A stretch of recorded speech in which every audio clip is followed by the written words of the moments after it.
Tehran समेत Iran भर में यौमुल कुद्स पर रैलियां, आला ईरानी क़यादत समेत बड़ी तादाद में लोगों की शिरकत। तेहरान में इनकलाब स्क्वायर पर अल कुद्स रैली में धमाका, बेखौफ शहरी नारे तकबीर बुलंद करते रहे। ईरानी टीवी के मुताबिक ईरानी सदर मसूद पज़ेश्कियान और वज़ीर ख़ारिजा अब्बास अराग़ची की भी रैलियों में शिरकत। कौमी सलामती के मुशीर अली लारेजानी भी शरीक। कहा, अल कुद्स रैली पर हमला इसराइल की कमजोरी और कन्फ्यूजन को जाहिर करता है। अमरीकी सदर नहीं समझ सकते कि ईरानी कौम मजबूत, आगाह और पुरअज़्म है। ईरान पर इसराइली और अमरीकी हमले जारी, करज और तेहरान में धमाके। इसराइली फौज का इसराइल का 24 घंटों पर में ईरान पर 200 से ज़ायद अहदाफ पर हमलों का दावा। कहा, लड़ाका तैयारों ने बड़े पैमाने पर 20 हमले किए, जिनमें मुख्तलिफ फौजी तनसीबात को निशाना बनाया गया।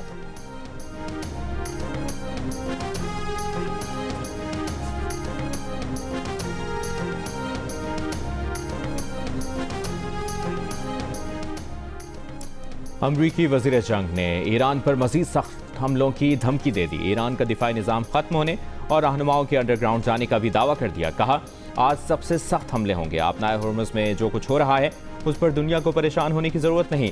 अमरीकी सेंटकॉम का दावा है कि ईरान में 6000 अहदाफ को निशाना बनाया गया। 60 बहरी जहाज़ और बारूदी सुरंग बिछाने वाली 30 कश्तियाँ तबाह कर चुके हैं। Chairman joint chief of staff general Duncan ने कहा, आज जंग का 14वां दिन है। आज का दिन बहुत भारी होगा। G7 ममालिक का अमरीकी सदर डोनाल्ड ट्रंप से ईरान जंग फौरी खत्म करने का मुतालबा। आबनाए हुर्मुज़ को महफूज बनाने पर जोर। सदर ट्रंप ने ईरान की जानिब से जल्द हथियार डालने का दावा किया। अमरीकी मीडिया के मुताबिक सदर ट्रंप ने G7 रहनुमाओं के इजलास में कहा कि ईरान हथियार डालने के करीब है। ईरान के पास अब कोई ऐसा आला ओहदेदार बाकी नहीं रहा जो हथियार डालने का ऐलान कर सके। हमें ये काम मुकम्मल करना होगा ताकि 5 साल बाद ईरान के साथ दोबारा जंग ना हो। आबनाए हुर्मुज़ की सूरत हाल बेहतर हो रही है। कमर्शियल जहाज़ों को ऑपरेशन शुरू करने चाहिए।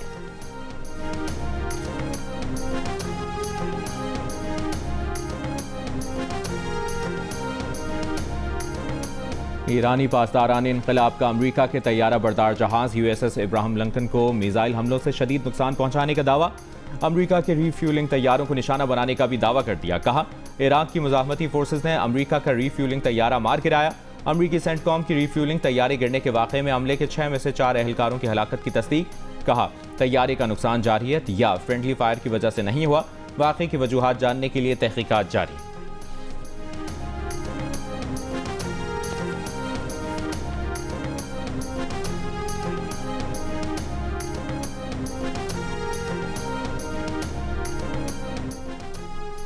दुबई, ओमान, इराक समेत दीगर खलीजी ममालिक पर ड्रोन और मिसाइल हमले। इमाराती हुकाम की दुबई में दिफाई कार्रवाई के नतीजे में मलबा गिरने से इमारत को नुकसान पहुंचने की तस्दीक। ओमान में ड्रोन का मलबा गिरने से 2 अफराद गैर मुल्की जाम बहक हो गए। सऊदी वज़ारत दिफा का आज 56 ड्रोन्स को फ़ज़ा में तबाह करने का दावा। कहा, रियाद के सिफारती इलाके को निशाना बनाने की कोशिश करने वाला ड्रोन भी मार गिराया। इराक के शहर अरबिल में रिफाइनरी पर ड्रोन हमला। रिफाइनरी के एक हिस्से में महदूद नुकसान हुआ। बहरीनी वज़ारत दिफा के मुताबिक अब तक ईरान के 115 मिसाइल और 191 ड्रोन तबाह किए हैं। तुर्की के ईरान की जानिब से मिसाइल हमले की तस्दीक। कहा, नेटो के दिफाई निज़ाम ने मिसाइल को नाकाम बना दिया।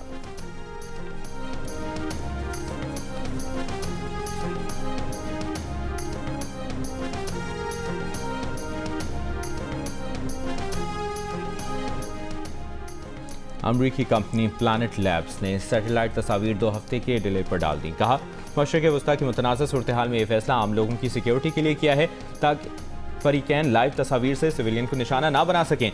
सैटेलाइट तस्वीर उमूमन लाइव ही जारी होती हैं। प्लानट लैब्स के मशरिक़ वस्ता की तस्वीर को 2 हफ्ते ताख़ीर से जारी करने के फैसले ने सवालात खड़े कर दिए। अमरीकी नाक़दीन के मुताबिक ये फैसला अमरीकी दबाव पर किया गया है ताकि बहरीन, कतर और दीगर अरब ममालिक में इसके फौजी अड्डों पर हुई तबाही को कवर किया जा सके। अमरीकी हुकूमत प्लानट लैब्स के मुताबिक ग्राहकों में से एक है।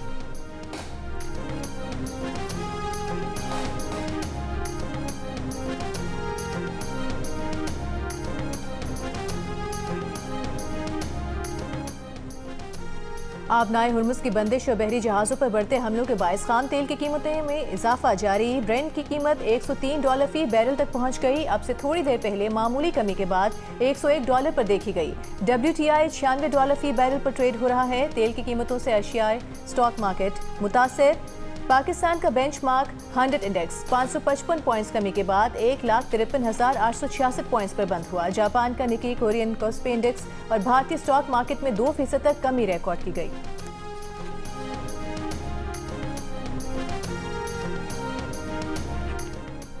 वज़ीर आज़म शहबाज शरीफ का आलमी मंडी में तेल की कीमतें बढ़ने के बावजूद पेट्रोलियम मसनूआत की कीमतें न बढ़ाने का फैसला।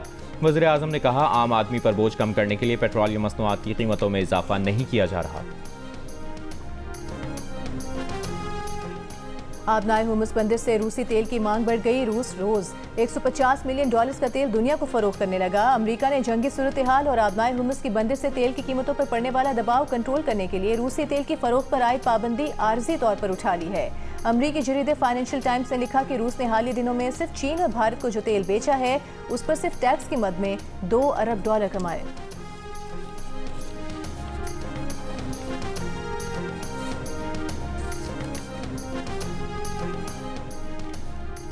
लबनान पर इसराइल के नए हमले। जनूब लबनान में बमबारी से कम अज कम 10 अफराद शहीद, मुताद्दिद जख्मी।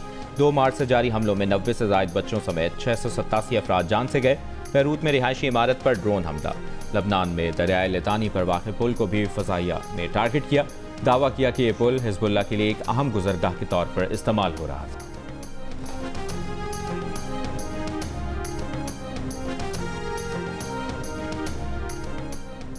पाकिस्तान खित्ते में अमन के मुश्तरका मकसद के हुसूल के लिए कोशिश जारी रखेगा। वज़ीर आज़म शहबाज शरीफ का सऊदी अरब के साथ मुकम्मल यकजहती का इजहार। सऊदी वली अहद मोहम्मद बिन सलमान से मुलाकात में वज़ीर आज़म शहबाज शरीफ ने खित्ते में हालिया पेशरफ्त पर तबादला ख्याल किया। मुलाकात में नायब वज़ीर आज़म इसहाक डार और फील्ड मार्शल आसिम मुनीर भी मौजूद थे। वज़ीर आज़म दौरे सऊदी अरब के बाद वापस वतन पहुँच गए।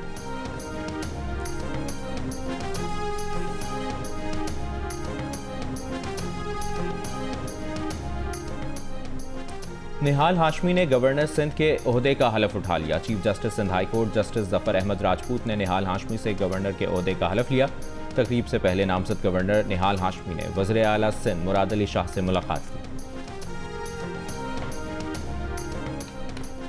अफगानिस्तान की बिला इश्तियाल कार्रवाइयों के जवाब में पाक फौज का ऑपरेशन गज़ब दिल हक जारी। सिक्योरिटी ज़राए के मुताबिक शिमाली वज़ीरिस्तान के करीब सदत गांव में दहशतगर्दों की कोशिश को नाकाम बना दिया गया।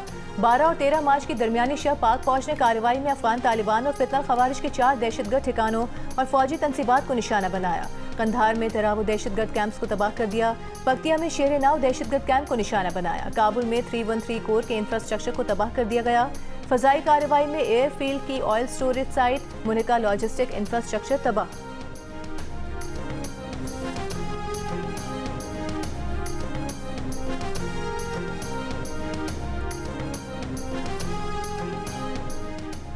लकी मरवत के इलाके बेटनी में पुलिस मोबाइल पर हमला। धमाके में SHO समेत 7 पुलिस एहलकार शहीद। सदर आसिफ अली जरदारी, वज़ीर आज़म शहबाज शरीफ, वज़ीर दाखिला मोहसिन नकवी की धमाके की मसम्मत। शहीद एहलकारों को खिराज अक़ीदत पेश किया। जख्मी पुलिस एहलकारों की जल्द सेहतियाबी के लिए दुआ की। वज़ीर आला KPK सुहेल आफरीदी ने धमाके की मसम्मत करते हुए IG पुलिस से वाक़े की रिपोर्ट तलब कर ली।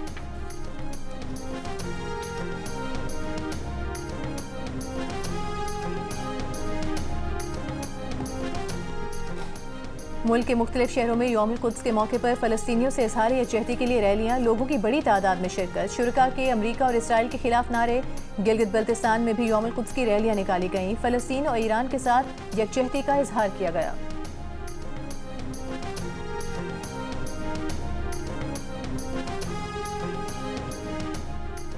इसराइल ने आज भी मस्जिद अक्सा में नमाज जुम्मा पर पाबंदी लगा दी। मस्जिद अक्सा के सहन में नमाज जुम्मा की अदायगी नहीं की जा सकी। इसराइली हुक्काम ने मस्जिद अक्सा के अहाते में दाखिले पर यह कहकर पाबंदी लगाई कि इसका मकसद ईरानी हमलों से बचना है।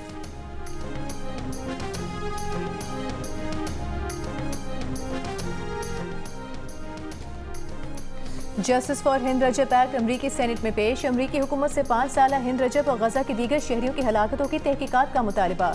हिंद रजब 29 जनवरी 2024 को गजा में शहीद हुई थी। शहादत से पहले कार में फंसी हिंद रजब ने 1 घंटे फ़ोन पर हिलाल अहमद से बात की, मदद की भीख मांगी, लेकिन इसराइल ने मदद के लिए एम्बुलेंस तक न आने दी।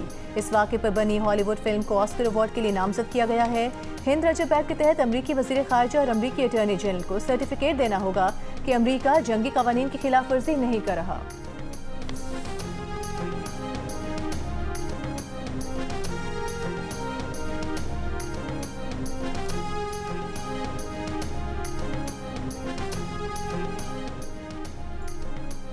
दूसरे एक रोज़ा मैच में पाकिस्तान का बांग्लादेश को जीत के लिए 275 रन का हदफ।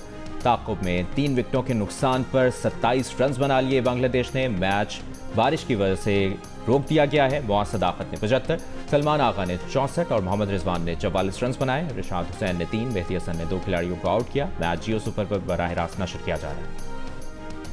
दूसरे वनडे में सलमान अली आगा का मुतनाज़िर रनआउट। बांग्लादेशी कप्तान मेहदी हसन स्पोर्ट्समैन स्पिरिट भूल गए। मेहदी हसन की गेंद पर मोहम्मद रिजवान ने सामने शॉट खेला, गेंद बॉलर के पाँव से टकराई। सलमान अली आगा ने क्रीज से बाहर रहते हुए गेंद मेहदी हसन को देने की कोशिश की। मेहदी हसन ने सलमान से पहले गेंद उठाई और विकेटों पर मार दी। अंपायर ने रनआउट करार दे दिया। पेवेलियन लौटते हुए सलमान अली आगा का शदीद गुस्से का इजहार।